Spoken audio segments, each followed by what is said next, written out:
আজকে বানিয়েছিলাম একটা স্পেশাল ডিশ। বলো তো কি? এটা লাউ বেসরি বলে এখানে।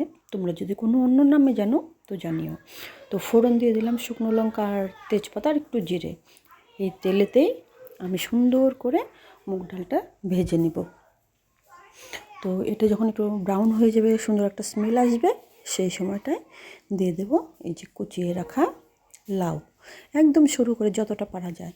আর দিয়ে দিলাম তাল মিশ্রি চিনির বদলে। তোমরা যদি চিনি খাও তো চিনি দিতেই পারো। আর এখানে দিলাম একটু রক সল্ট সামান্য। আর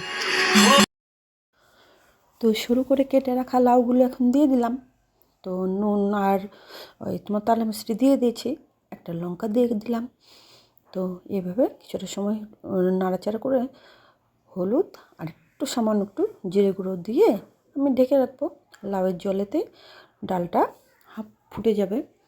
তো এই হচ্ছে আমার লাউ বেসরি। তো তোমরা এটা খেয়েছো কি না, না খেলে একবার খেয়ে দেখো, খুব ভালো লাগে। একটু মিষ্টি মিষ্টি হয়, খেতে কিন্তু খুবই সুস্বাদু হয় আর ভালোও লাগে। আর এত বড় লাউ ঘরে বাচ্চা কাচ্চা, তো শেষ তো হয় না। তো এই সেই বানিয়ে ডালে দিয়ে এই করে অনেক খেয়ে খেয়ে শেষ করে দিই। তো আমার লাউ বেসরি হয়ে গেল। তো পুরো ভিডিওটা দেখো, স্কিপ করো না। সবাইকে অসংখ্য ধন্যবাদ ভিডিওটা দেখার জন্য আর আমার পাশে থাকার জন্য। সবাইকে টাটা।